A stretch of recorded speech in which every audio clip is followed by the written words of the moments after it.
Blog Talk Radio.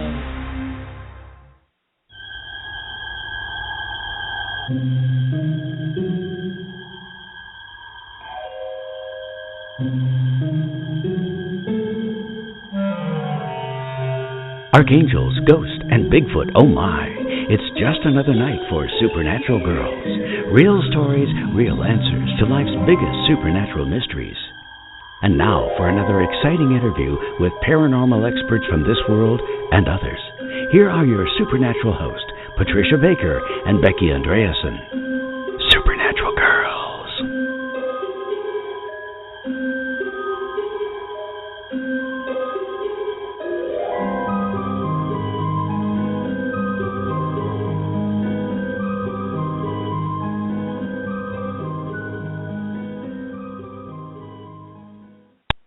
Welcome, everyone, to another exciting episode of Supernatural Girlz Radio. I am your host, Patricia Baker, and I'm here with my lovely co-host, Patricia Kirkman. Hi, Patricia. Hello, Patricia. How are you doing today? Well, I got to tell you, we had a heat wave here. It went up to 30. Oh, wow, and ours went to 75. I'm so sorry, dear. But you 75 know, it's here today. Woo-hoo. Oh, rub it in. Okay, 75 here today.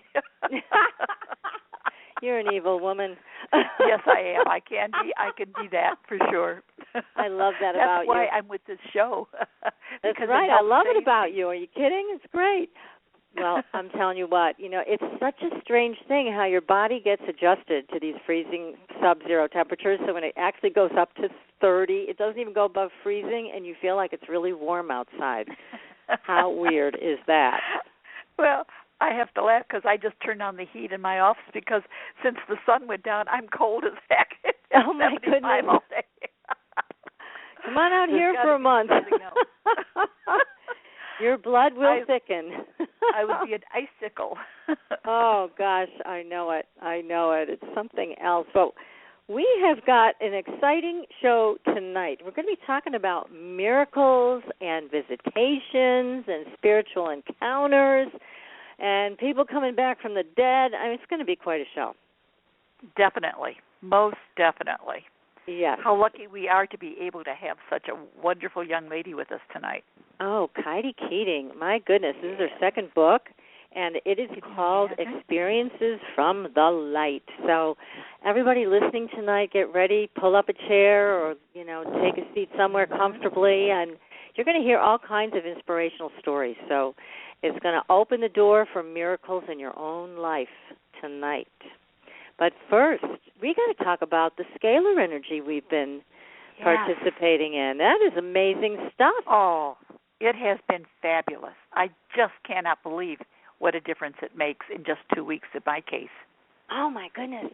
Let me just tell the audience what we're doing, because we did promise everybody we were going to come back and give a report. That's true. Yeah, so we had Tom Palladino on the show, and his website is selfhealgo.com. And Tom has taken scalar energy to a whole new level, where he is now, I guess you'd call it, treating people with the scalar wave energy, long distance. All you have to do is send him a photo, and, I mean, my goodness, we have other friends that have signed up for this, too. We've all been talking about it and seeing what kind of experiences people have had, and it is truly, here's another miracle. This is a miracle, isn't it? I think so. And you don't realize it's like it's very slow, and then all of a sudden you stop and think, oh, my gosh, I didn't realize this has changed already. Yeah. It's like I don't have pain where I had pain before, and I just feel so much lighter. It's remarkable. And, you and I, we've been around the block with alternative healing stuff for many years. You had me worried for a minute. Yeah. I'm going to keep doing it until I do it right. And I think we finally found right. I think so. I mean, thank goodness we had Tom on the show, and I know you and I immediately felt like this is something we have to do. So for our audience, what we have done is we talked to Tom, and he has generously given a discount to our audience members. If you want to try this, it's a 30-day treatment, and I think it's a bargain. I mean, you get 90 treatments in a month. Gosh. Mm-hmm. And you don't have to do anything except send a photograph, and you pay the discounted fee. But it's where you get the discount is you have to go to the supernaturalgirls.com website. And there, in between pictures of you and me, there right in the middle is the scalar graphic, and right below that is a button that you click for discounts. That will bring you to PayPal, and you can choose what you're doing there and decide how you want to pay through your PayPal account. So if you want to pay through another method, then you can go to Tom's website and contact his team there if you prefer to send a check or something else. But my goodness, I mean, it is this energy. No time at all. No time at all, and you're all set, ready to go. That's right, and it just happens. It just happens, and I am feeling so much better. And like you, we started about the same time, about 2.5 weeks ago. You had a couple of days ahead of me. Yes, that's right. I think I started right before the show, actually, and you started right after. So we're going to continue to report back to everybody what we're experiencing, but this is a whole cleansing, healing on every level. It's not just physical, it's not just emotional, it's spiritual, it's psychic. I know you were talking to me the other day, and all of a sudden this stuff popped out of your mouth. I was like, "Oh my God, Patricia!" And I had to laugh to begin with, but now, wow. But remember, I said to you, I had such a hard time getting my words out there for a while, and all of a sudden, maybe people are not going to be too thrilled, but I'm talking again. It's all coming out. Well, they should be thrilled because you're so insightful, and the things you were saying that day on the phone, it was like really from the angelic realm right to us. It was amazing. So highly recommend this for anybody who is interested in this type of energy experience. Go to the website, selfhealgo.com, but also go to our website, supernaturalgirls.com, and make sure if you're going to sign up, you take advantage of that discount. Oh, gosh, yes, that makes a big difference. It really does. Every dime you save, that helps. Oh, you betcha. That's a great big dinner out for the family. Yes. So let's take a look at the numbers. What do we got going this week? Well, you had mentioned about the master number 11. Yeah. And the one thing about the master numbers is that the number 1, and we happen to be in a 1 universal month, by the way, and the number 1 is multiplied when we go to the 11. So 1 says fresh start, new beginning, I can make it happen, and I'm going for it. But it becomes multiple when we do the 11 because it's 2 1s side by side, which gives a very strong push. You can reach heights with the because 1 is the leader, and the 2 1 side by side, the 22 or the 11, whatever master number, it always multiplies by the actual number it is. So we have some very special things that are ongoing. When we take a look at the 11, it's not only our spiritual side, but it's our integrity of who we are, and it seems to get stronger, and it multiplies, and it helps push us forward in a more, new beginnings. You feel better about new beginnings. And it seems strange because you would think just the 1 would do that. But when we put those 2 side by side, we're off and running. Oh, well, that sounds good. I like the off and running part. And it just sounds so powerful, when it's doubled that way. It is. Anytime we double something, it becomes more powerful. But the 1 is so important because it is about us, independence. And new beginnings always gives us every opportunity in the world when we take advantage of it. Wow. Well, 11, I know I've heard this over and over again about 11, 22, 33. Is 44 also a master number? Oh, yes, it is. There's a lot more master numbers than we actually think. I see. You think of the 1 as the higher consciousness. And so when we take a look at the 11, it's the 11 is doubled, as I said, and you find that it's I am that, I will be. It's all that positive strength that comes. Gosh, very powerful. Oh, I love it. I love it. And then, let's see, today's a 4 day, but tomorrow, what do we have coming with number 5? Well, today is a 5 universal day, which has been all about change. Nothing has gone necessarily the way everybody plans. There's always been the quick fix in the way things happen. I look at the universal day as more important, I hate to say this, than the actual calendar day, because whatever the universe is going through is multiplied in its own way. The universal month is a 1, and today is a calendar 4-day. So the 2 together become a 5, all about changes. And I'll bet you most of you have grabbed things to eat on the run today. You haven't sat down very long. Everything has been in a hurry, quick fix, but it has a luck factor to it. So for those that have the opportunity to maybe get a lotto ticket or get into a drawing of some sort, like our book drawing that we may have. Oh, yes, that's right. Everybody sign up for that book drawing on our homepage. That's right. That's right. Today's the day to check it out. Today is your lucky day. Yes. Yes. And then tomorrow, does that make tomorrow a 6th day? That's right. And it's all about family things and putting things in order and wanting things to be perfect. Since we've played some today, the perfection side of us comes out tomorrow. We get to hang up our things and put things where they belong and sit down and actually have dinner tomorrow, as opposed to let's grab that and run. So it'll be a nice, relaxing family day. Yes, that it will. I can't wait. Because you're right. I was on the run all day today. How did you know? Because I know you. It must be a coincidence. Same name, same day, same situation. Yep, me too. That's right. We're twins. Can't hide it. Right. And I even broke down and went to the Tucson Jim and Mindrel show today. Did you now? Yes. I was there for all of 2 hours, and I was so glad to go home. Oh, really? Didn't buy out the place? No, I bought one piece. What did you buy? Bracelet, a little stretchy fluorite bracelet. I figure I'll need all the guidance I could get. And I was looking at the beautiful cover of our book for this evening with the blues and the purples and whatever, and the fluorite just grabbed my eye, and I said, aha, I've got to take that home. All right. That's awesome. I love fluorite, and it also opens your heart. Yes, it does. Yes. See, that's why we are so good tonight. That's right. We have an open-hearted guest, and we're open-hearted, and you got your fluorite bracelet. We are ready to go. Yes. So let us bring our guest on to the show. I can't wait to talk to Keidi about all these stories she's written. So, Keidi, welcome to the show. Hi, Patricia and Patricia. Thank you for having me on tonight. It's such a pleasure to be here. It's exciting for us to have you. Yes, it is. It is. So now you have had, before we get into all the stories in your book, let's talk about you. You're a very fascinating lady. You've had your own experiences with spiritual awakening. How did this all come to be in your life?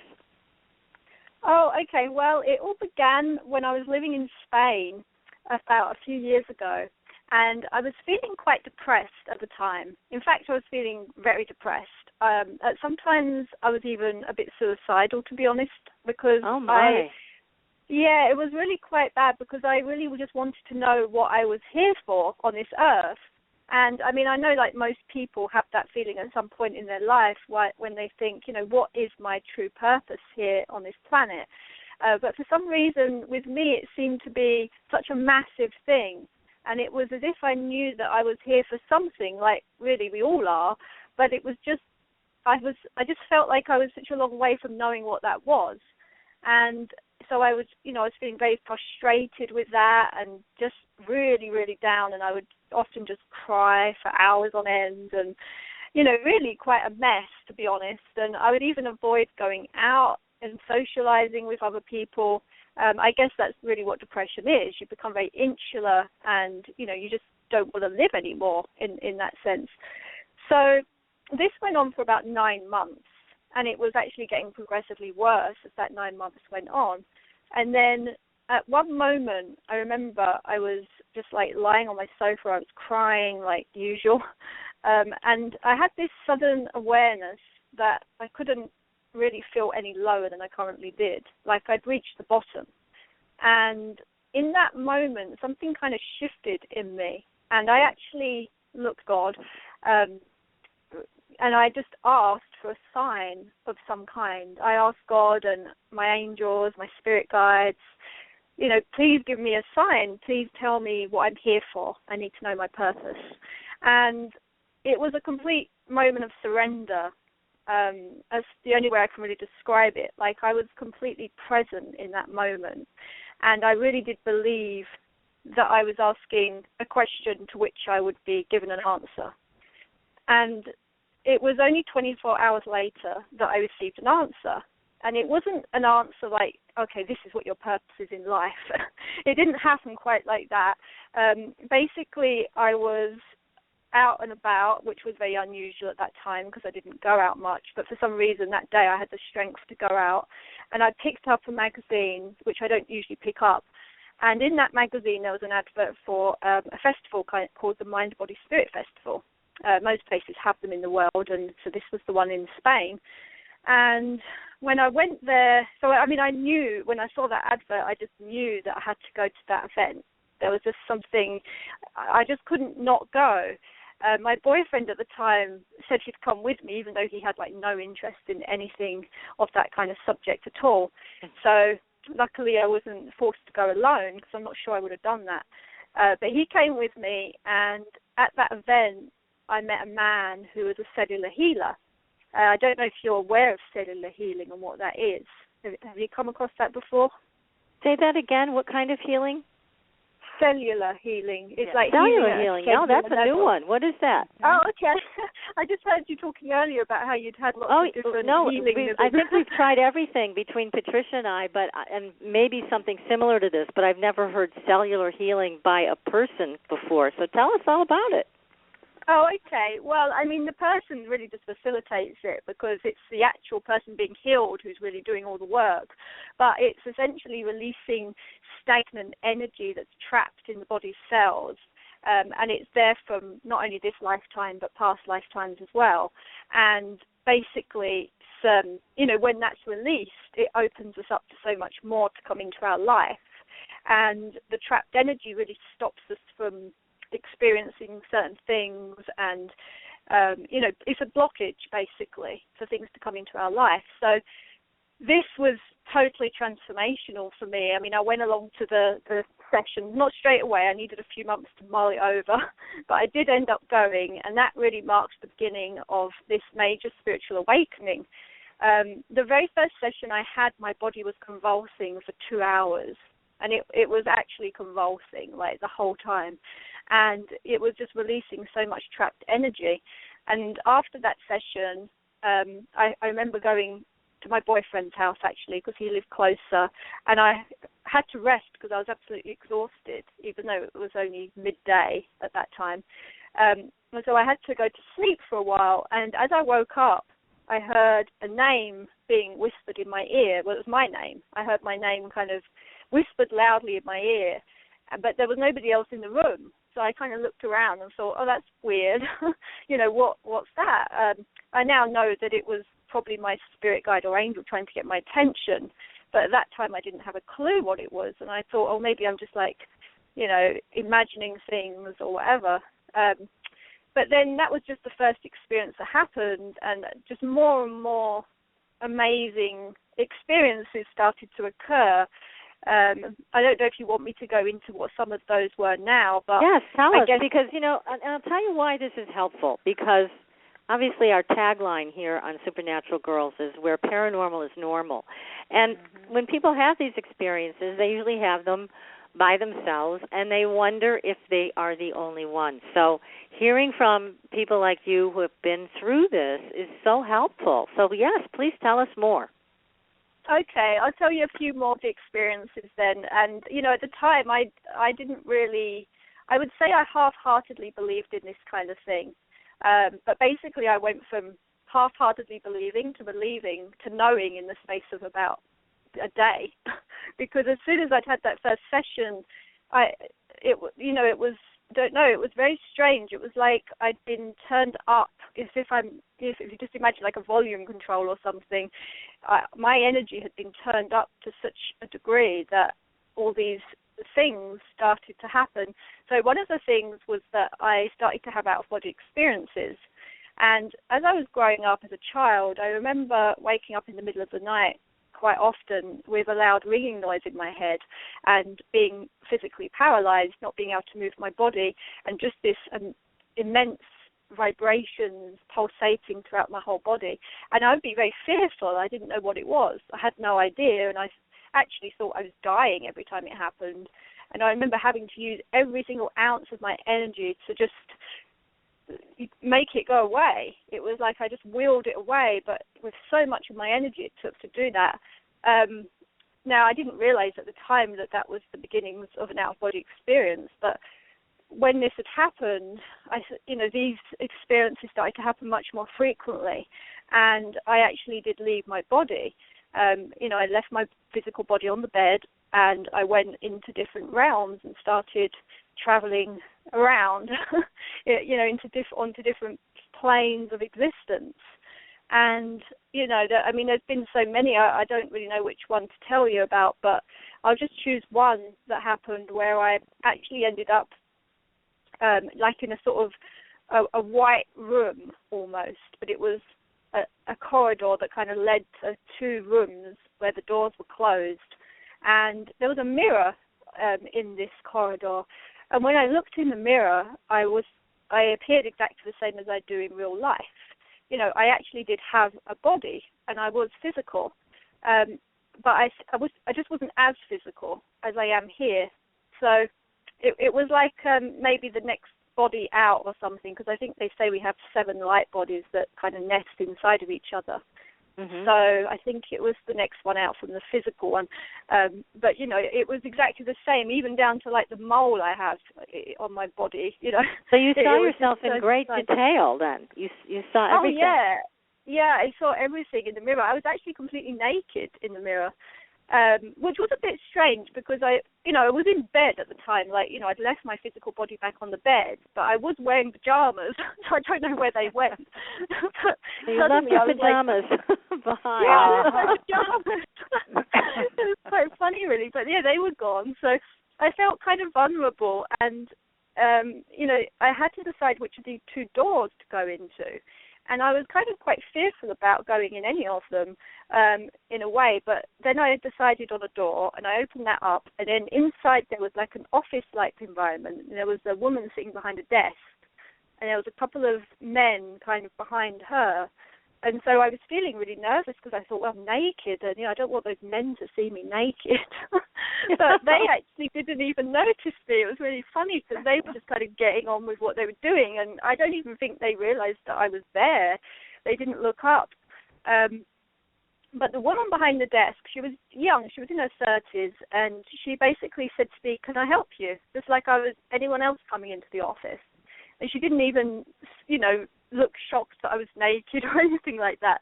So she said, how can I help you? And I said, I don't know, but I've left my body back on the bed, and I find myself here. And she said, you're one of them. And I didn't know what she meant at the time. You were one of them. Like, one of what? I don't know what you're talking about. I later realized that she probably meant that I was an astral traveler, which, that people that do this regularly, maybe even from other realms, I guess. But anyway, so when that happened, when she said that bit, and I thought, well, just what is she going on about? And then we just sort of had this small conversation. I can't even remember exactly what was said, to be honest, but we spoke a little bit. And then she said to me, it's time for you to go back now. And as soon as she said that, it was like this whoosh happened, and I was just back in my body, back on the bed. And I don't have any idea how much time I was out of my body or anything like that. But it was the first time that had happened to me. It sounds fascinating. And so now, when you were a child and you had experiences that were also out-of-body experiences, did you try to talk to your parents or anybody in your family about that? Well, when I was a child, I didn't really have an out-of-body experience that I was really aware of, although I'm sure I probably was having them without the awareness. But it was more just the beginnings of an out-of-body experience. I now am very familiar with how it starts, but I felt so scared that I would always stop myself from actually going out. So there was a few things. I'm sorry. This experience that you were just sharing with us with the lady in the desk, and I mean it's so crystal clear. I mean, you saw so many details, and you had actual interaction, you had conversation that you can talk about and recount to this day. That's a really powerful experience. Yeah, it's pretty amazing. I mean, there's been several others since, and it's not like I've ever tried to have an out-of-body experience. They all just happen sporadically when they feel like it. Actually, it's funny because since the last one I had, which was about, I can't remember, maybe 5 or 6 months ago, I kind of made this decision that I would try and do it more frequently. And in the very trying, it hasn't happened since. So I think there's a key.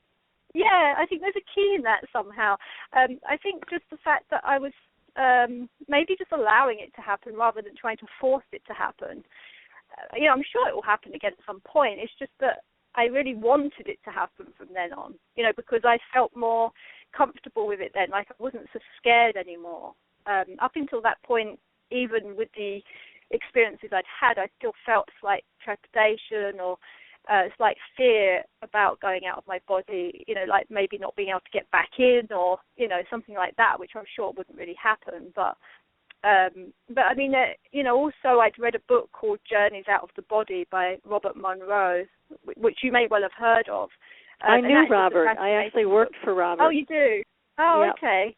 Yeah, he's an amazing man, and I just loved that book, and that really also opened me up to having these out-of-body experiences. It kind of just in the reading of it, just opened our awareness more, I guess. Well, exactly. That's why, Patricia and I love doing the show, because we have people like you on that are so friendly and personable, and here you are talking about these out-of-body experiences and spiritual awakenings and miracles, and it gives us all a feeling of comfort with these things. Because like you mentioned, an out-of-body experience, you could have a concern or a fear that you're not going to find your way back. So when you read a book like Journeys Out of the Body or any of Bob's subsequent books or your books, then you get a sense of comfort, like, I'm in a safe place. I can do this. It's okay. Mm-hmm. Yeah, exactly. And that's really the reason I decided to write the book, Experiences from the Light, because there were so many people who I was talking to who had similar experiences, not just out-of-body experiences, but other things as well, like seeing spirit and, psychic experiences and all kinds of magical things. But they, they were kind of open with me about it because they knew that I'd had those kind of experiences myself.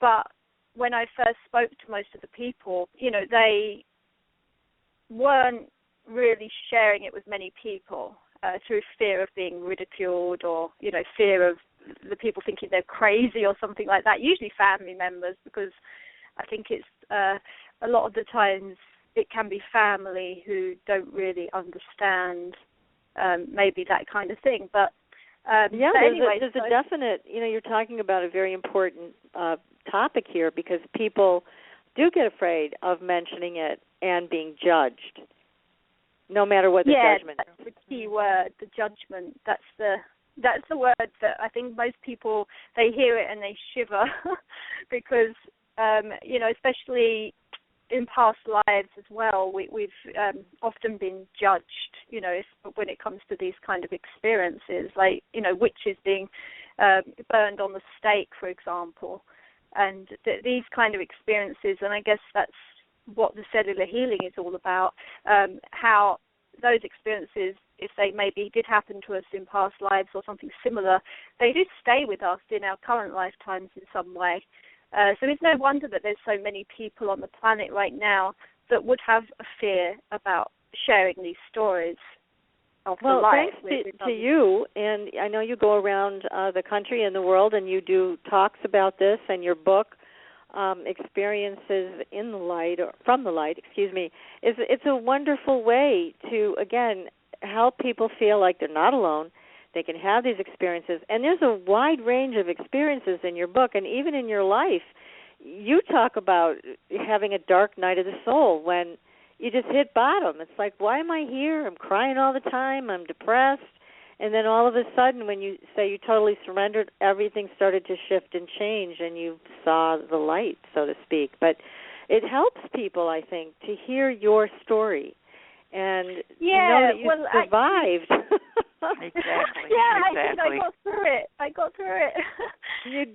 No, actually, well, the main thing that happened, talking about the experiences, was the out-of-body experiences started to happen and some other things. But the actual main one, I guess, that happened, well, there were two really, but I woke up in the middle of one night and I kind of sat up out of my body. So it was kind of an out, but I was actually just still on my bed. And I looked across to my left and there was a great big sphere of white light just hovering there between the ceiling and the floor. So I did actually quite literally see the light. It was a light being. It was a being of light. That's how I perceived it anyway, like a big sphere. It was quite large, and I knew it was a Mao. I assumed it was a Mao just because that's the feeling I kind of got from it. But it was trying to tell me something. There was a sound emanating from it, which was clearly words, but they were very muffled, like I wasn't tuned in adequately to hear what they really were. So I was really trying my best to tune in more, and I just couldn't seem to do that. So unfortunately I didn't get the message, what he was trying to tell me. And after a while he kind of backed away and just vanished through the bedroom door. But the very next day, as I was just doing something quite mundane, I think I was just eating dinner actually, a message just landed in my head which told me that I had to put together a book with everyone who'd helped me to find my own light. Because by this point I'd actually attracted quite a number of spiritual teachers into my life, and they were all helping me with various aspects of life, different things. There was one who was helping me open up more psychically. There was another who was basically my spiritual mentor, and she was very much helping with the compilation of The Light, which is the first book I brought out. And so this is the book that I was instructed I had to write. It was that first book, The Light, a Book of Wisdom, and that it would be a compilation, and that it had to be 100% of the net profit would all go to charity. And that was all in that one message. It was quite a long wonderful one. Yeah, but it got your attention. That's what counts. Well, actually, yeah, I kind of thought, 100% for charity. How am I going to do that? Like, how am I going to have the time to do that yet still earn an income? And, all of the reasons and considerations of, like, the brain inventing lots of things came up for me to deal with. And I have to admit, I did try and do the book half for charity to begin with. I thought, maybe I can just do 50% for charity.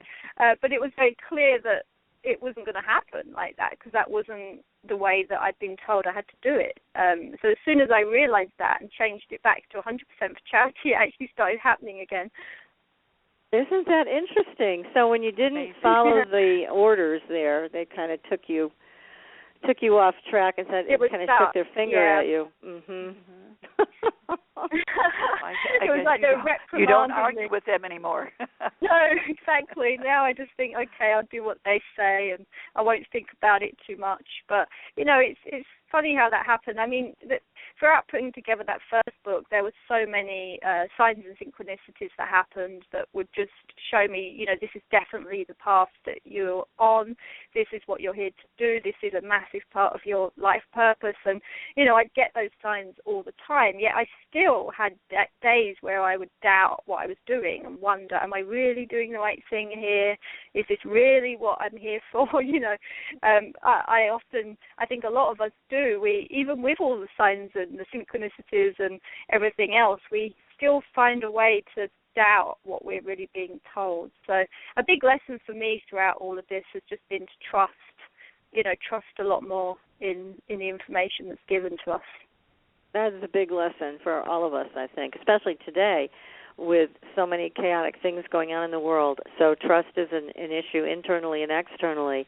But again, I love what you've done with this book and also in sharing your personal story, because there are so many people who have come close to that dark night of the soul, and they just feel miserable. You know, like you mentioned, you were crying all the time. You were just sitting on the couch thinking, what am I doing here?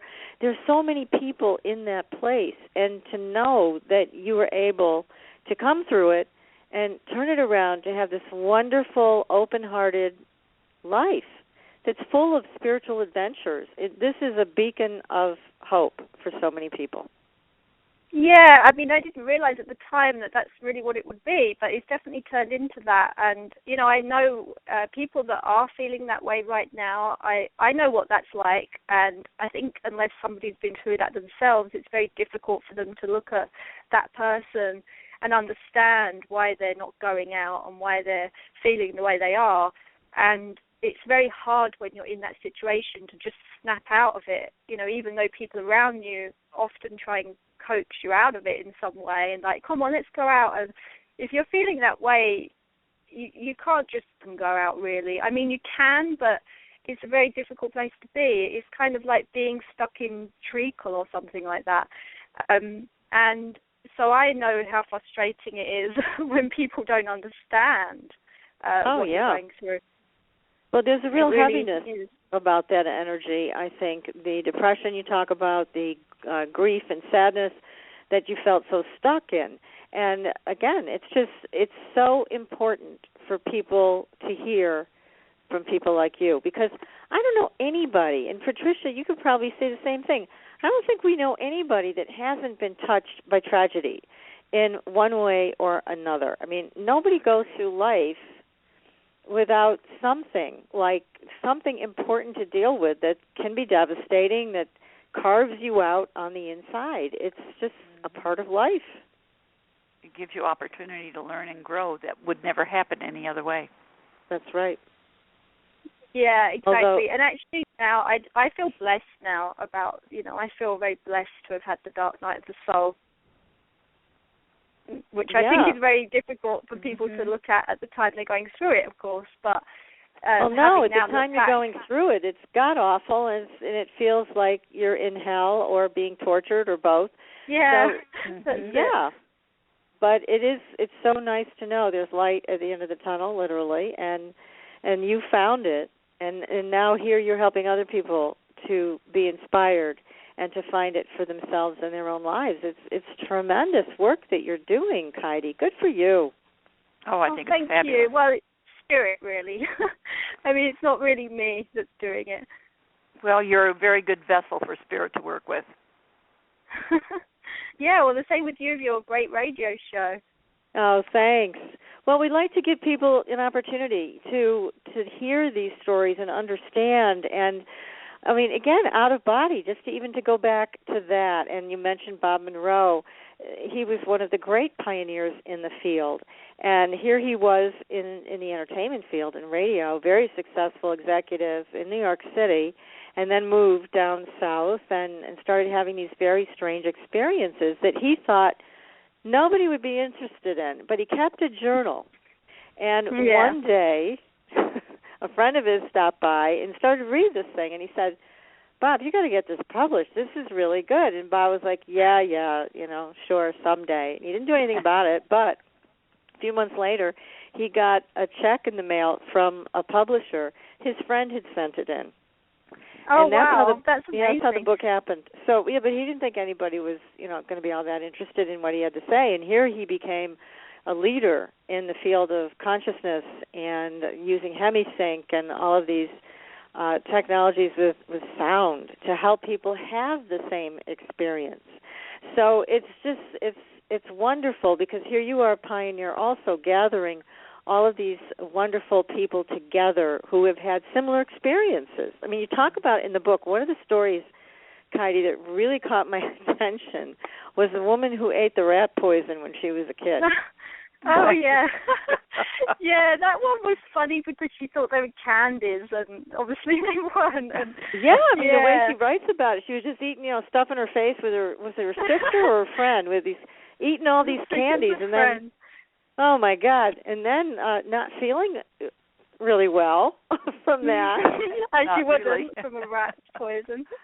Oh, my goodness. I mean, the fact that she survived. I mean, they said she had eaten enough rat poison to kill 10 horses. Yeah, well, that's the amazing thing. It obviously wasn't her time to leave the planet. And, when it's not our time, it's not our time, and we won't go no matter what. I've actually got a friend. This story's not in the book, but it's a good story. But I have a friend who actually helped me put together the light. And when she was younger, she was about my age, she was about 30-odd, she had a experience where this woman basically stabbed her almost to death. She had multiple stab wounds, and this woman was trying to kill her, obviously, but she didn't succeed.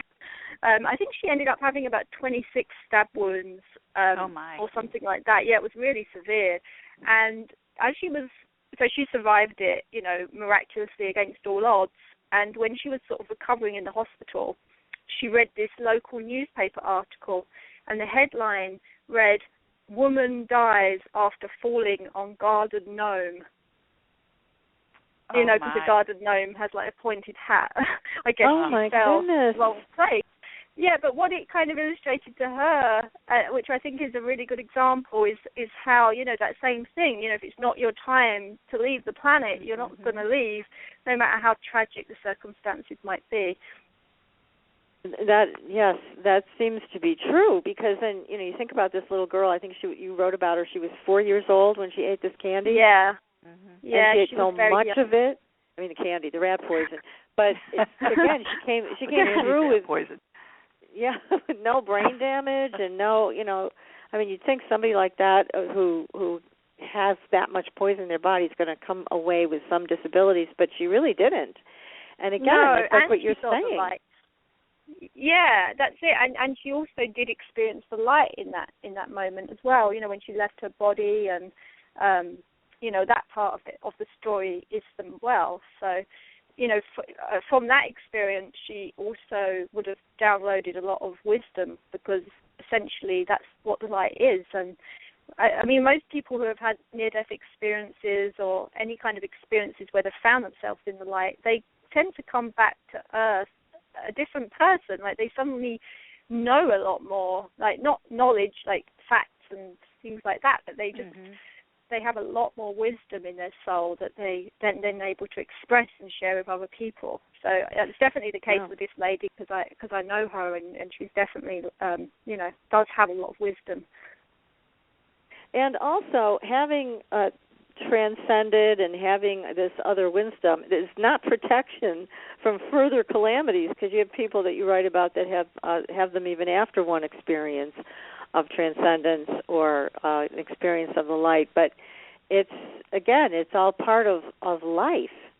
So it's what can you take, as you just said, Patricia, what can you take from these experiences? How can you make yourself better, more refined, more powerful in your own life? It's amazing, just amazing what's available for us and to us. Especially now. Yeah, I mean, it's all around. Now is the time. I mean, years ago, I don't even think we could have had a show like this. We could have had the show, but we wouldn't have had any listeners. That knife that they're talking about would have been pointed at our back as we ran us out of town. Yeah, there you go. Well, I think it's exciting to see what's going to happen in the future with all these topics. I mean, I'm pretty sure that eventually we'll all be traveling around to different realms, just like Robert Monroe does. And, we'll be sharing our experiences and, where did you go today, or where did you go last night? And, I think that's just the amazing thing about how this is all going to evolve, and how this whole mass awakening that's going on right now on the planet is going to bring us so much richer lives. Well, I agree. I mean, I can't imagine my life without the spiritual experiences, seeing dead people, talking to dead people. I mean, I have so much fun with that. And I know you do too, Patricia. I mean, to me, that's a blast. Life would be boring if I couldn't, see these people and bring their messages and, do readings and all of the fun stuff that, Patricia, you and I do, and obviously, Keidi, you do too. I mean, it's so enriching, and, You learn so much from the other dimensions and people that have passed or other beings that are hanging around. There's just so many life forms to learn from, not just people. Most definitely. I think it's fascinating when we stop and think about it, because every once in a while you have to go, gee, is this really happening to me? And can I really put this across to somebody else so they'll understand it? Because eventually these things will happen to them. They just don't know it yet. Yeah, won't they be surprised? Well, I can't claim to have seen dead people like you two have. I have seen, well, not regularly anyway. I guess you both see dead people regularly, do you? I do. How about Patricia? Does more than this, Patricia. Okay, I'm more the dead person. I am not going to say a word. I will be good. They just like to talk to me. What can I tell you? Yeah, they like coming to you. Well, I did see one dead person once, although she didn't look very dead. She looked more alive than I did at the time. I was in bed again. I don't know why everything seems to happen in bed for me, but I woke up and, actually, I just backtrack a bit. So that day I'd been feeling very emotional about something. This was after my depression period, but I was just going through another part of the healing process or something, and I just was crying a lot all day long, quite intense. And that night when I went to bed, I was kind of exhausted.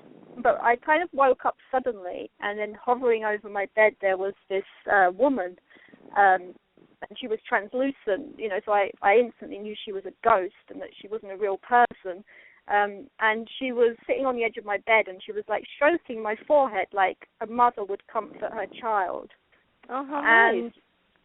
It was quite nice, actually, yeah. I mean, if you imagine, like, waking up and seeing this head, like, right in front of your eyes, that is what happened. I mean, like, I was lying on my back, and this head was just right in front of me. And the thing is, she wasn't looking into my eyes. She was looking where she was stroking at the top of my forehead. But as soon as she looked down and saw that I had seen her, she quickly changed. She very quickly stood up from the bed. She put this cardigan over her arm, which I thought was quite amusing in a way, because, I mean, you don't think that ghosts would have cardigans, but she certainly had one. She put it over her arm, and then she just kind of darted through my bedroom door, which I always usually have shut, so, I mean, she just disappeared through that. And that was it, and she was gone. But, that's the only time I've seen an actual ghost. The being of light was, to me, something different, but to actually see a ghost as an actual person like that is the only time it's happened. And she obviously didn't want me to have seen her, so I don't think I was meant to have seen that. Huh. Interesting. Gosh. Yeah, it was quite strange. Strange and wonderful. yeah, exactly. Yeah, I didn't know who she was. I still don't really know who she was, to be honest, but... Wow. Well, this is great fun tonight with you, Keidi. I'm just going to take a short commercial break and give you a chance to catch your breath, and we'll come right back. We want to hear more stories from your book and more stories from your life, and any advice you have for people who have an interest in this and maybe want to have more experiences of their own. So everybody stay tuned. We're going to take a short commercial break. If you have a question for Keidi, then please call in at 646-478-0828. Again, that's 646-478-0828. And you can also just write us something in the chat room, and I'll ask the question on your behalf to our guest, Keidi Keating, who is the author of Experiences from the Light. We'll be right back.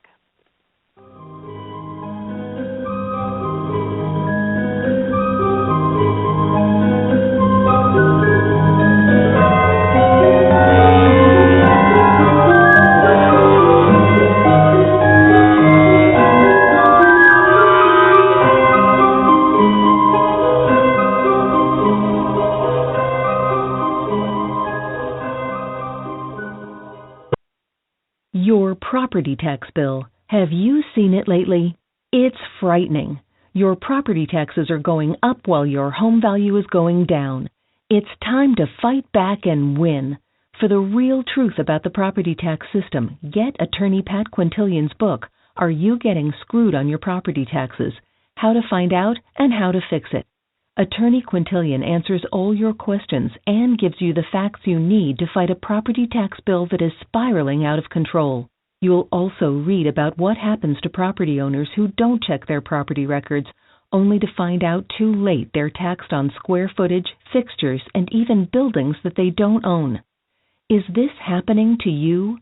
Learn your rights. Buy Attorney Pat Quintillion's book today. Are You Getting Screwed on Your Property Taxes? How to Find Out and How to Fix It. Available on Amazon.com. Bonjour, this is Veronique Raskin, founder of the Organic Wine Company. As one of the pioneers of the organic wine movement, since 1980 I have brought you the very best and most authentic organic wines directly to your table.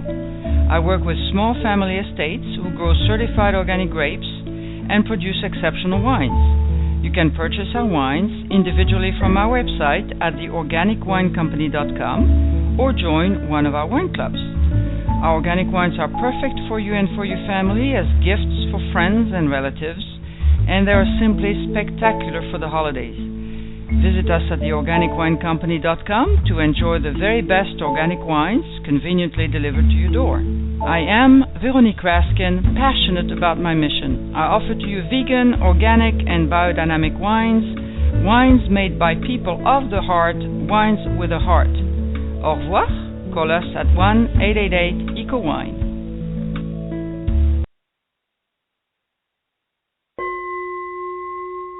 Are you ready for a new experience of freedom and powerful connection? Would you like a positive, effortless change in your life? Then come to CosmicFusion.com, where we offer the most advanced energy clearing and expansion techniques in the world, with a quantum vortex energy to activate your divine blueprint and life's purpose. When your soul leads the way with cosmic fusion and quantum vortex energy, you can break clear of past difficulties and blocks with the power of the source.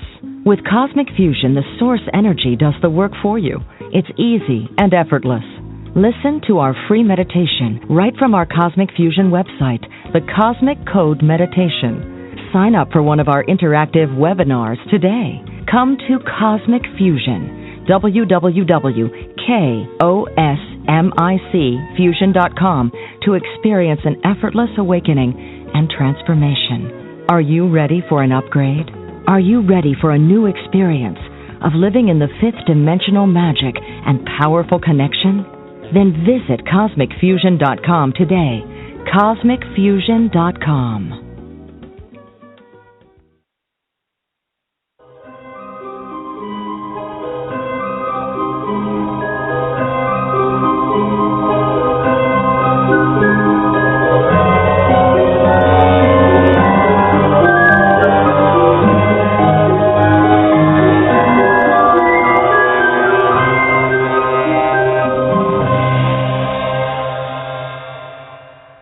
Welcome back, everyone. Patricia Kirkman and I are here speaking with a wonderful guest tonight, Keidi Keating. Keidi is the author of Experiences from the Light, and tonight we're talking about transformation and miracles and spiritual awakening and out-of-body experiences. It's all the best stuff. It's great stuff. We love it. Oh, so, it's wonderful. Keidi, yeah, I got a question from the chat room for you, and here it is. Somebody would like to know, when you have an out-of-body experience, do you feel startled by that? Yes. I would say initially, yes. You definitely feel startled. But, I mean, you know, the more experiences you have, the more you just kind of accept it when it happens, and the less startled you feel. Because really the startling sensation comes from a little bit of shock and a little bit of fear combined, but I've definitely noticed that I'm less startled now. And actually now when I feel an hour coming on, I feel really excited about it. Like, where am I going to go this time? And, you know, what adventures am I going to have out of my body? Who am I going to meet? And so it just becomes like this adventure, and it's really quite fun. Gosh, I would think it would be. I mean, it's... these are great experiences. Again, this is the stuff that Patricia and I love. I mean, these are great. Oh, definitely. great experiences that enhance your life. They make it just so much more full. So tell us more about the book and some of the people that you met through writing this.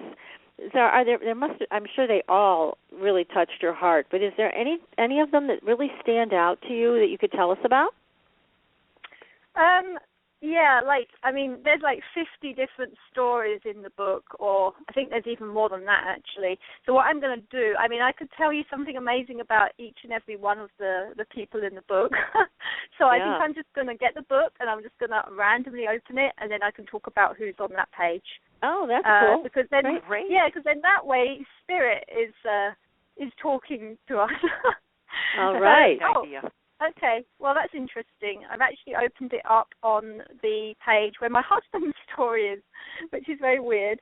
Okay, so I'm married to a man who's quite a bit older than I am, and we met actually when I was putting together The Light, a book of wisdom, which is the first book, which I know we haven't really spoken about much, but that was the first book where I was actually downloaded that information or that message that I had to put that one together. So I met Terry Tillman, his name is, through doing that book. And then, it was just magical how we together and all the signs and synchronicities that showed up along the way. And he actually does a wilderness trip every year in the Sawtooth Mountains in Idaho. Oh. And basically it's 10 days with no showers, no anything like that. You just get a tent, and you get a tent and you do kind of exercises and hiking and rock climbing and all that kind of stuff. And so basically, to cut a really long story short, we actually met physically for the first time on his wilderness trip that he does, and I actually did get the courage to go on it. And anyway, one of his stories in the book, Experiences from the Light, is about one of his times on the wilderness trip, because he's been doing this for several years. And there was a lost man. Basically, I think there's 15 people that can go on any one trip, and everybody's supposed to have a buddy, like a partner, who they're supposed to keep their eye on throughout the whole time, and just know their whereabouts and make sure that they see them at all times. But this one man had lost his buddy. So there was a lost man somewhere in the wilderness. And my goodness. they tried to find him for several hours, and nobody could, nobody knew where he was.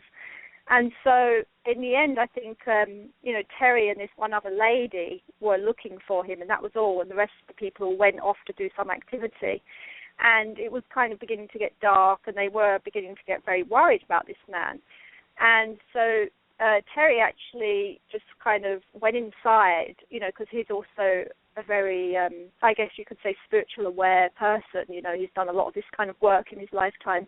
He closed his eyes and went inside and basically just asked, where do I have to go to look for this man?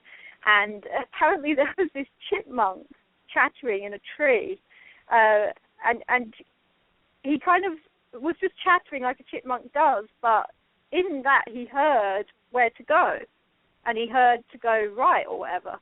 And so he walked along a bit further, he went right, and then he stopped again, and this chipmunk was following him, and the chipmunk started chattering again, and again he closed his eyes and realized, okay, the chipmunk's telling me to go left. And this happened all the way to where the man was, and he found him, and he was where the chipmunk led him. Oh, my goodness. I find that an amazing story, because it's like, it doesn't have to always be these great lights that descend down or, leaving our body, but sometimes spirit can actually talk to us in very subtle ways, or even through animals and things like that. So, what a great story. So what happened to this guy? He just got lost, wandered on. I mean, what happened? Yeah. He had been washing his socks in the river, because you don't get anything like that. 10 days you can get pretty stinky after a while. Oh. So the poor guy just wanted to wash his socks, and he had gone down by the river and just couldn't find his way back. And he was actually, they found him. Well, Terry found him by the river. He was still by the river, but he was just way down the river. Miles down. He'd obviously be walking, but just completely the opposite direction. Anyway, and there's actually a whole section in the book about people who have worked with animals in some way like that, because animals are really our totems. Like, we all tend to have a totem, especially at one time or another. It might change sometimes as well, but there's definitely a great power in animals. Oh, gosh, yes. And I love chipmunks. My husband doesn't like them because they dig into the walls and stuff and make a mess. I know. But they're little guys. They're cute little buggers. They're quite cute, aren't they? And they are you can tune into them pretty easily, I find, and they can tune into us. I just so love that you've taken an entire chapter to talk about the animal connection here. There's a saying that I just embrace this saying, and the saying is, every animal knows more than you do. I think that's very true. Yeah, definitely, because animals are just kind of, they are just spirit, really. They don't have any of the mental stuff going on that we humans have, so they're so much more pure. They are. I mean, I actually, when I was putting together the first Light book, I would see white butterflies everywhere I went, and I didn't. My. Yeah, that's why there's one on the front cover of the book. It's kind of white. It's a little bit bluey, actually, the one on the cover. But, I mean, I saw them everywhere. It was like every time I started to doubt it, and it was very strange the times when they'd turn up. Whenever I started to doubt, there'd be one that just flew past, and I would think, oh, okay, everything's fine, I'm on the right path. And then because I actually self-published the book initially, and I didn't know what to put on the book cover. I had no idea, and I had all these designers trying stuff, and I just didn't like any of the ideas they were coming up with. And so this one morning I woke up, and there was this whole swarm of white butterflies flying around in my awareness. And I just, when I woke up, I realized, okay, that's what's got to be on the front cover of the book. And as soon as I made that decision, that's when I then started to see the white butterflies everywhere. What a great symbol. I mean, don't they symbolize transformation? Yeah, transformation and freedom, I guess. And I mean, for me, they represented a number of things, but purity, because of the fact that it's a white butterfly, and for me as well, just the symbol of spirit. White butterfly. I just think it's somehow it's like light, flying light. Very fitting. Very fitting. Yeah. So your husband really supports your belief system. He supports your experiences. That's wonderful. Yeah, we're very lucky to have found each other, and we do have a big age difference, and that's also kind of interesting, because even though we do have that age difference, I don't know, it's like we don't see that at all. There's actually 38 years between us. Wow. Which is a huge amount, but we don't see that at all. Like I've never really seen age personally anyway. It's like we're souls, and there is no age when it comes to a soul.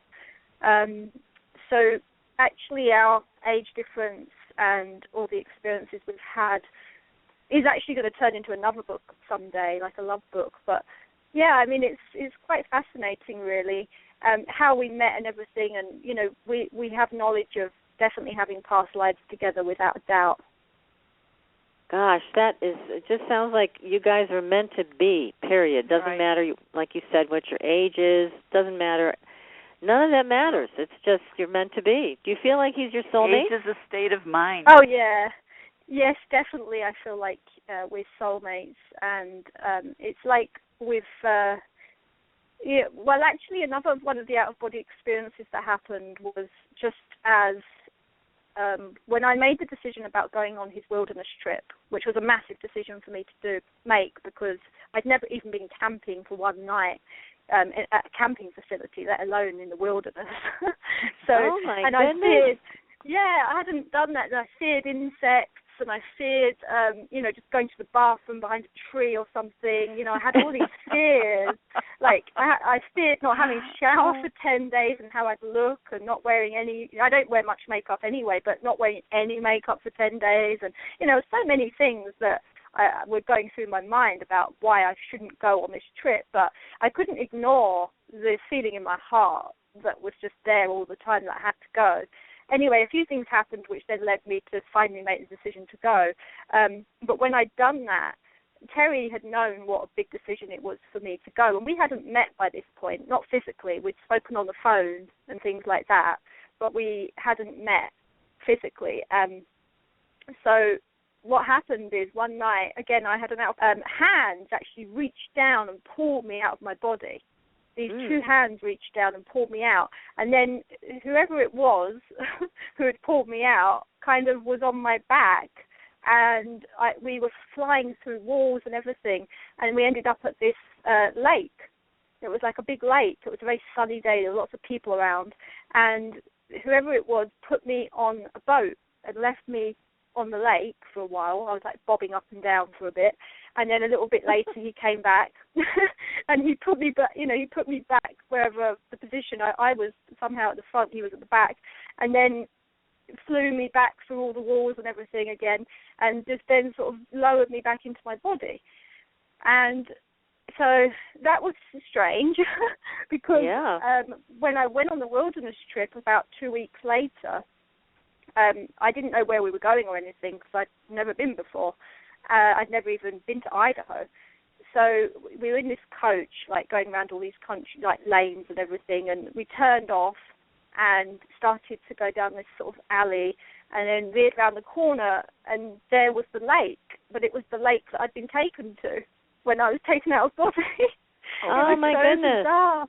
It was such a weird feeling. And the other strange thing about it was, just before this happened, I'd been talking to a couple of the other people on the wilderness trip, and we were talking about deja vu. We were actually talking about deja vu. The bus turned around the corner, and then I had the most profound sense of deja vu because I had been there to that lake, and I instantly remembered this is where I went out of my body. And so I have no doubt that it was Terry that took me out of my body. I mean, I just really feel, because the other sensation I had when I was being taken out of my body was that I was kind of home. I felt that whoever it was that was with me was like the feeling of home, if you get what I mean. Like, just this real sense of comfort and security and protection and love and, all of those things I felt with this being. I never questioned who it was up until that moment. And then I realized, and, this was at the very beginning of the wilderness trip that we went on, and it just continued from there. And I actually had a past life expert once tell me, she had no idea anything about me and Terry or anything like that, but she started talking about us in this reading she gave me, and she said, you two have been together in many lifetimes, and she said one of your most profound lifetimes you had together was in a place called the Sawtooth Mountains, and it just rolled off of her tongue, and the Sawtooth Mountains is where the wilderness trip was held. Oh my goodness. So, yeah, I mean, there was just so many things like that all fit together. There's just no doubt in either of our minds that, we were very much destined to be together, and, it all happened so perfectly, because if I hadn't have had the spiritual awakening that I'd had, then I never would have even considered going on a wilderness trip. I never would have met Terry in the first place. So it was all kind of, I can see how it had all been sort of planned out that way. And, it's also with this out-of-body experience you had prior to your camping experience, it sounds like it also gave you a feeling of peace so you wouldn't be afraid. I mean, I can't imagine doing this for 10 days. I mean, my idea of camping is going to a nice hotel. To me, that's camping. So I can't imagine this in a tent, 10 days, no makeup. Oh, my God, going to the bathroom. It was so scary. Oh, my God. But here you just went and did it, but again, I think your out-of-body experience with the lake and all, it must have put your mind at ease that this was the right thing. When you saw you came around the corner and saw that lake, you're like, you must have been put at ease by that. It was beautiful. Yeah, it was a beautiful lake. And actually, for the first year and a half of us being together, properly together, living together and everything, we actually ended up living about 40 minutes away from that lake as well. So that's something else that's kind of, strange. It wasn't planned or pre-planned or anything. Well, it was probably pre-planned before we came here, but we actually did end up living really near the lake. And so last summer we would often drive to Redfish Lake, and we would actually, just spend the day there, which was really nice as well. It's definitely, I think, maybe part of where we did have a past life together before, and so it was kind of familiar in some way. That's so exciting. Keidi, how long have you been married? We've been married now for about just over a year, really, a year and 3 months. Oh, you're newlyweds. Oh, my gosh. Yeah, we're fairly newlyweds. It doesn't feel like it was, it feels like we've been married longer than we have, actually, because we kind of were together about 3 years before that as well, 3 years before we got married. Oh, my goodness. That's lovely. Lovely. So this is also very encouraging to people that, again, you can find love and you can find your soulmate, and it doesn't matter what age they are. I mean, obviously, no. You don't want a 16-year-old boyfriend or whatever, but... No, that's it. Well, that would be, I've never thought about it that way around so much. But anyway, yeah. I think that, no, it doesn't really matter about the age difference at all. I mean, it was kind of tough to begin with because, talking about judgment earlier, there often is a lot of judgment from people, I think, or there has been. Since I've let go of that myself and Terry as well, we don't seem to get so much now, but at the beginning there was definitely a lot of people that would throw judgment our way. And so to rise above that has been challenging,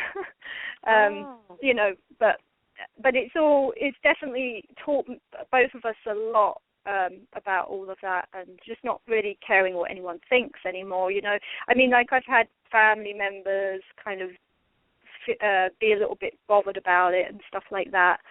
But ultimately, it's not them that we have to listen to, it's our heart. And as long as we listen to our heart and do what we know is right and true for us, then life can only be perfect.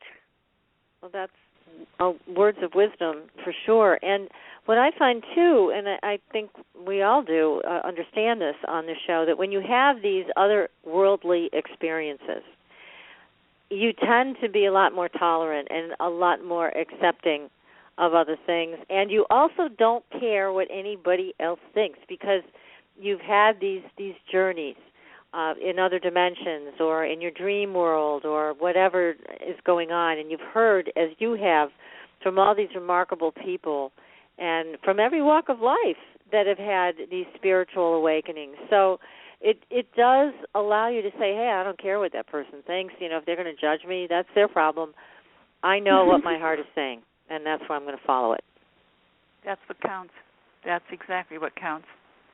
Yeah, and it puts everything into perspective when you actually start visiting other realms and, just realizing that there's other beings out there and, aliens and angels and, the whole works. It's all out there. We're just like such a small little speck in this universe of such great love. Unfortunately, we don't always have love on Earth, but it's definitely there, and we can choose whether we experience that or we experience the war and, all of that side of things, really just by what we focus on in our reality.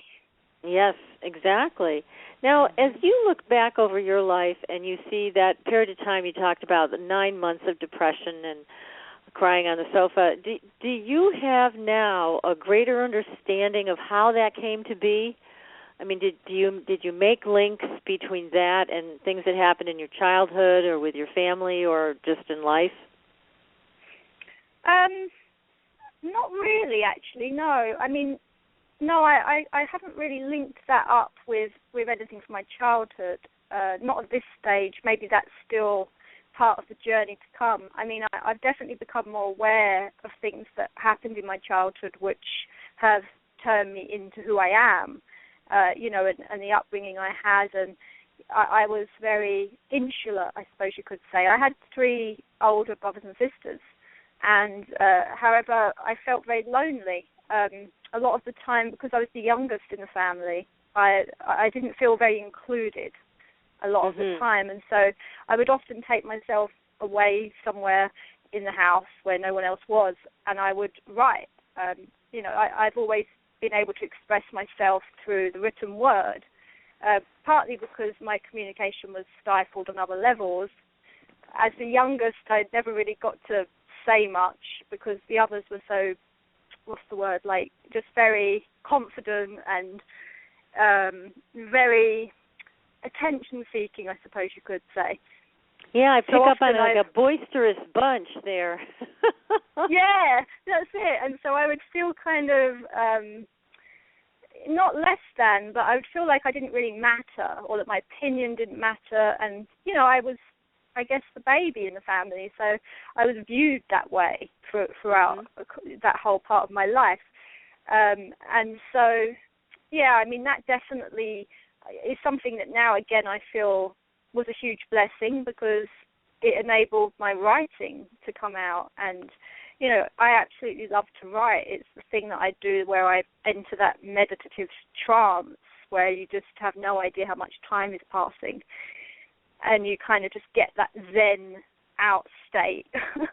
And so really writing, I guess I could have known back then that that was my purpose or part of my purpose. I just didn't know at that point how to, you know, when I was feeling the depression and everything, I knew it must involve writing because that was the gift I'd been given.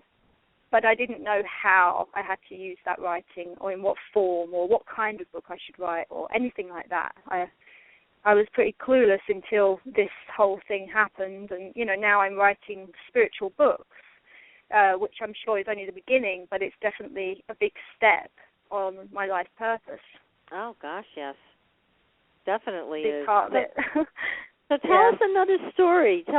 Pick another one to talk about. These are all wonderful. Okay. Yeah, well, I really love the first one in the book, which is about a girl who, you know, as a child growing up, she didn't have her mum around so much, and so she had a really close relationship with her grandmother. And, you know, her grandmother was a very religious woman, you know, religious in the sense that she was a healer in the community, and she would often pray to the Virgin Mary. And her grandmother had kept her on track, you know, so she'd stopped her from going off the rails when she kind of reached teenage age and things like that. She was very, very close to her grandmother. And then her grandmother started to become a bit senile. And this, you know, progressively gets worse as time goes by. And she knew that her grandmother would not be around for much longer at one point. And she was called up, you know, by somebody in the family and told that she had to come to the hospital because her grandmother wouldn't last that much longer. And as she was in the hospital with her grandmother, she knew that she was going to die within days, if not hours. And she kept on telling her grandmother to go towards the light. And she didn't know where that had come from because she'd never really heard the phrase before, but she just kept saying it, move towards the light, move towards the light. And then just before she actually, I mean, there's a massive story behind all this, and I won't go into such detail, but just before the grandmother actually did pass away, Heather, the girl in this who was writing this story, she was holding her grandmother's hand, and she was suddenly transported, you know, outside the room and everything into like another place where there was a staircase going up to a great white light, and she was with her grandmother on the stairs, and they were going up the stairs one by one, and she was still holding her grandmother's hand. And as they neared the top, she could hear laughter coming from within this light, and she could hear voices. And she knew that in that light there were deceased relatives in there, like her uncle, and I think her aunt was another one. And she knew they were in there, and she could actually hear them. She couldn't see them. All she could see was the big white light. And then her grandmother turned to her and said, you know, this time you can't come any further. It's time for me to go now. And her grandmother stepped into the light, and then in that instant, Heather found herself back in the hospital room, and she passed away in that moment. So it was all very linked in, you know, it was all very precise in what happened. And as soon as the grandmother passed into the light, Heather was back in the room, and that's when her grandmother died. So I think that's a really nice story because we all like to think that is really kind of what happens, and it is so effortless when we die, and that we can just literally step into the light. And Heather had that experience with her grandmother. You know, they were so close that was the least her grandmother could really do for her, is to give her that experience. That is a beautiful story. Gift. And yeah, I mean, just think about it, the ability to walk somebody right up to that door. Gives you somebody goosebumps from head to toe. Yeah. Yeah, what like a the great threshold. gift. Mm-hmm. Yeah, so, I mean, actually there's another story in the book very similar to that one, very similar. You know, again, well, this was a lady with her mum, but it was precisely the same story, that end part, where she was on a staircase walking with her mum up to the light, and then her mum went into the light and she found herself back where she had been. So it's precisely the same story, which I find interesting. Yes, that is. And actually throughout your book, you do talk about people that have had very much the same experience. I mean, they don't know each other, but they've had the same thing going on. Yeah, well, I mean, that's one of the reasons why I ended up putting the book into different categories, because I was going through the stories and realized, wow, you know, there's so many people who have actually seen the light, and then there were quite a lot of stories of people who had actually seen Jesus and you know, other masters like that. So it became very obvious that they needed to kind of be grouped into different sections, and there were quite a lot of angelic ones as well. It's a fascinating book. It's great. Yeah, and it again, was fun putting it together. The name of it is Experiences from the Light, and I'm sure it's available on Amazon.com as well as local bookstores, too. And as you mentioned, this is your second book. Tell us a little bit about your first one. What was the name of that one? Oh, the first book is called The Light, a Book of Wisdom. And so that's the one where the Orb of Light was, you know, telling me to put together. And it has 22 luminaries in it. And some of them are very well-known spiritual authors and teachers like Don Miguel Ruiz and Neil Donald Walsh. Barbara Marx Hubbard is in there, and quite a few others. So it's basically how to lead an enlightened life filled with love, truth, joy, and beauty. And each chapter focuses on a different spiritual truth or spiritual lesson, and just describes about that lesson and how we can apply it to our lives. So actually that's kind of part of a 3-book series, which I'm working on the other 2 right now. So you have 2 books in the works right now? What are they? Yeah, so there's the 2 books. There's this one and then The Experiences from the Light. They're the 2 that are out now, but I am working on several others at the same time. And there's a whole load of light books. Yeah, they're all inspirational. And again, Patricia, you and I, we talk to so many people that are going through hell right now. Definitely. And they call you. They want some guidance from the numerology that you do and the astrology, and show me which way to walk this path. And you hear the stories day after day after day, and it's people they want the guidance from you. Oh, and definitely. They want to know what to do. And what do you think? I mean, what do you tell these people? I mean, this is the kind of thing that I'm sure you want to reassure them, and this is what this book does and Keidi does in her talks. I think the most important part is that we reaffirm that there are books out there that will show information, that we are blessed with information to be able to do what we must do to help one another. None of us are here alone. And Heidi's the information, we're putting all these things out for other people to see. What a gift you've done, young lady. Your book is wonderful. Oh, thank you.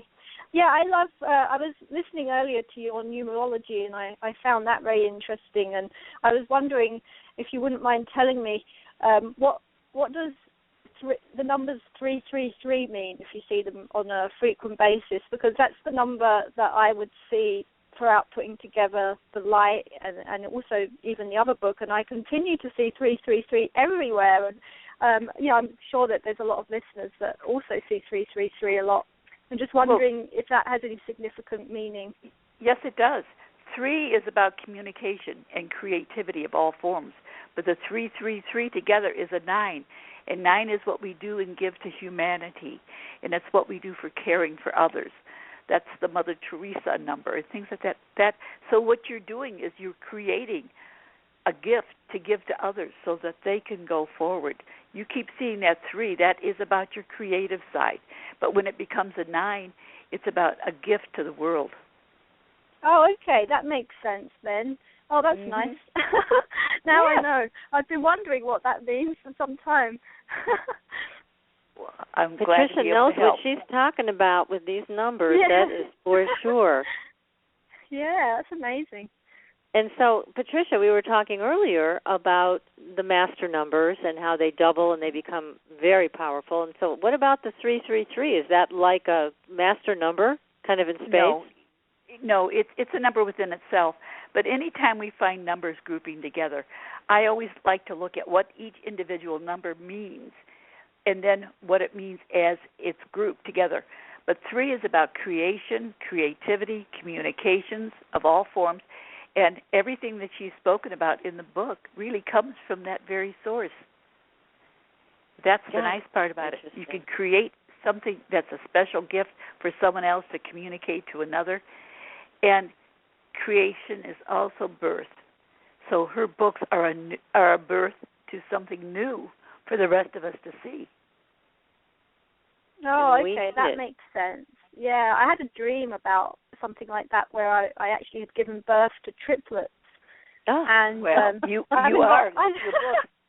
Yeah, I don't have children, but I looked down. There was these 3 babies crawling on the ground. But when I woke up, I realized that it was only metaphorical babies, and it wasn't actual babies. It was books. It's your books for sure. Yeah. Yeah. What a gift for the rest of us. And the nice part is you don't even have to diaper them. No, that's it. That's great. And I also had help with a couple of them. So, yeah, I had a midwife helping. Oh, that's funny. Fascinating. It is a birth, giving these books to all of us in the world. Well, Keidi, thank you so much for being on the show tonight and taking your time to share your stories and your personal story, too, which is so fascinating. And we hope you'll keep writing and come back to the show with your next book. Will you promise to do that? Oh, I'd love to do that. That would be amazing. Oh, yeah, thank you so much for your interview, and it's very interesting that you're both called Patricia. Yeah. No mistakes, only supposed to be. It's a mirror image, right? That's right. You must be. You're like sisters that get on. We are sisters in light. Yeah. We are. Well, Keidi, thank you again. Thank you again. This is great. Again, the name of the book is called Experiences from the Light. The author is the wonderful Keidi Keating.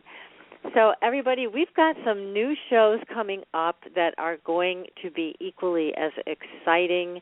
We have, actually, Patricia, one of your dear friends coming on the show not too long from now, George Lugo. George Lugo. Excuse me. He is a fabulous psychic medium. Wonderful. He is wonderful. He is the best, and at the top of his game, my goodness, he's got so much to share, and he's even worked with Scotland Yard. We're going to hear stories from him. We've got lucid dreaming coming up next week, ghost stories after that, sky people after that. We've got just a tremendously fascinating list of great guests, and I want to remind everybody to go to your website, patriciakirkman.com. So if you want to hear about your name, your birth date, and all of the numbers that you need to know about to make the right choices in your life, go to patriciakirkman.com, and Patricia offers private sessions, so you can book a session with her there. Go to supernaturalgirlz.com, and there you can sign up for our newsletter and be up to date on all the things that we're doing. And also, if you want to participate with the Scalar Energy Experience, we highly recommend it. It's really great. Oh, it's great. You guys have to give it a try. If it feels true to you, check in with yourselves, check in with your heart. There is a discount code on the home page. So go there. You'll see the scalar energy graphic, and right underneath it, click that button. It'll bring you to the discounts that you can have, and it's easy to do. So, my goodness, what an inspirational show, Patricia. It's been great. That is for sure. It's been lovely. And so there's hope for me yet. Oh, there's hope for you. There's hope for me. There's hope for all of us. We have to just expect miracles. That's what we have to expect. We deserve miracles. We are miracles. Definitely. Supernatural Girlz Radio is a miracle. So, anyways, everybody, enjoy and be good to yourselves, and we'll be back next week. Good night, Patricia. Good night, Patricia. Thanks for listening. Tune in next week for another radio adventure with